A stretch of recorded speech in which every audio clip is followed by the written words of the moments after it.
only tools we're really going to need is just a breaker bar with a 3/4 inch socket or a 19mm socket, and it's always nice to have the repair manual for the vehicle you're working on.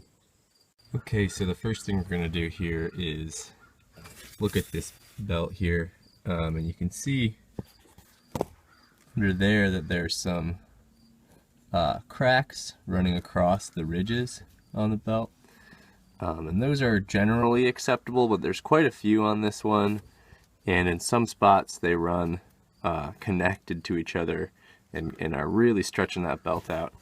And then also you can see on here there's lines running the length of the belt, and that's showing that it's getting a little threadbare. And another thing is when we start this car up, you can hear the belt squealing for a little while. While it's idling, it squeals. That's another sign that the belt is starting to go, so now is definitely the time to replace it, especially before winter when it gets all cold and dry. So we'll go ahead and do that. So on this car, you can see the belt.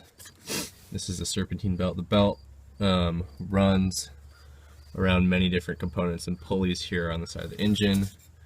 And one of those pulleys that it runs across is the tensioner pulley. And so what that does is it's a pulley on the end of a spring-loaded metal arm, and that arm pushes the pulley into the belt, keeping it tight around the rest of the pulleys. And so the first thing we're going to do is we're going to have to take that tension off in order to get the belt off. So we're going to be going here. You can see there's a nut kind of thing right here, and we're going to fit a socket over that with the breaker bar and pull on it real hard in this direction, and that'll take the tension off of the belt, and we'll be able to pull the belt off. So it's pretty tight in here working, but you can see I've got my breaker bar threaded in there, and I have a long socket, a deep socket there. It's a 3/4 inch socket. I'm pretty sure that the nut is actually 19mm, but I don't have a 19mm socket, and this one fits pretty well. And I've tested it, and it's not going to strip it out. So all I'm going to do now is push down on that breaker bar. And you can see there's movement in there. You'll be able to feel the spring move. When I push down on that breaker bar, you can see the tension comes out of the belt.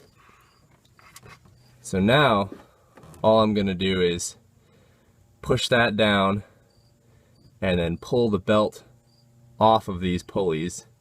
And once I get one loop off of this pulley here, I'll be able to let the tensioner off, let go of the breaker bar, and just take the rest off by hand. So I just pulled one loop off.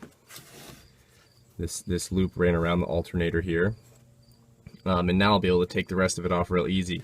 One thing that you should do before you pull the belt off is draw a little diagram of how it runs around the pulleys so that you can remember how to get it back on. If you don't have a Haynes manual, they have a diagram in the actual manual, so you can use this diagram here to route the belt when you put the new one on. This is for a 2005 Toyota Corolla. So I've got the belt off now, and I can show you some of the real serious damage.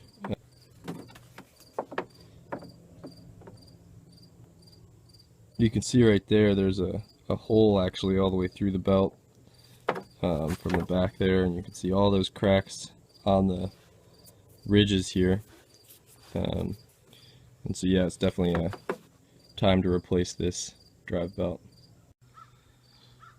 So this right here is the new drive belt that we're going to be installing, and you can see that there's no wear on the belt itself. This is what you want.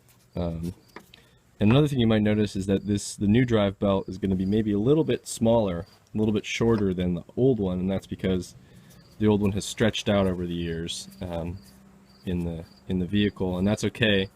It'll be a little bit more difficult to get this on. We're going to have to move that tensioner a little bit more, but it should work. So now what I'm going to do is I'm just going to put this belt back in and route it according to the diagram that I have right there. And I'll get it almost on, and then I'm going to have to put that breaker bar back onto the tensioner and release the tension and slip that last loop over the pulley, and then put the tension back on the belt.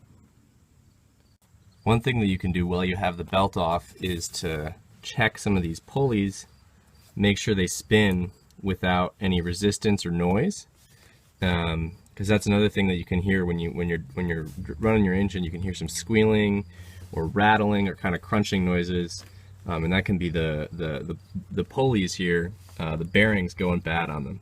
And so you can just with your hand move them and make sure that they spin freely enough, and there's no crunching noises or any resistance really when you spin them. I mean, like the alternator here is going to have some resistance. It's not going to spin super freely, but just enough so you can feel that bearing and make sure the bearing isn't starting to go bad. One of the pulleys down here, I can't really see it, but it's the crankshaft pulley, and you're not going to be able to get that to turn because that's linked to the engine directly. It doesn't turn unless the engine is running. But yeah, just check all the other ones there and see if they offer any resistance, because if they do, it might be a good time to replace that pulley as well. Okay, so now I've got that new belt seated on there all the way except for this last part here on this alternator pulley. So it's kind of a pain to get in there. It's pretty tight back in there, but it should be pretty easy to do. I put the first loop around the power steering pump all the way in the back here, and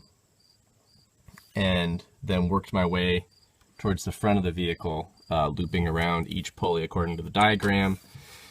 The one thing you do want to do before you go ahead and put the last loop on and get that tension right is you want to go through and check and make sure that the belt is seated properly. You can see on these pulleys, at least the pulleys that touch the inside of the belt, there's ridges and grooves, and the belt with the same ridges sits right in there. It's like keyed in. So make sure that it's all sitting properly on there before you go ahead and do the next part. And so what we're going to do next is I'm going to get that breaker bar back onto that nut there, and I'm going to release the tension by pulling it towards me, and then slip that loop over the alternator pulley, and then let that tension back on the belt, and it should work. Okay, so now the belt is fully on. I just used the breaker bar there to release the tension and slip this over and put the tension back on. So now the next part is to just recheck and make sure it's sitting properly and that it's routed properly. And after that, you can go ahead and start it up and see how it runs.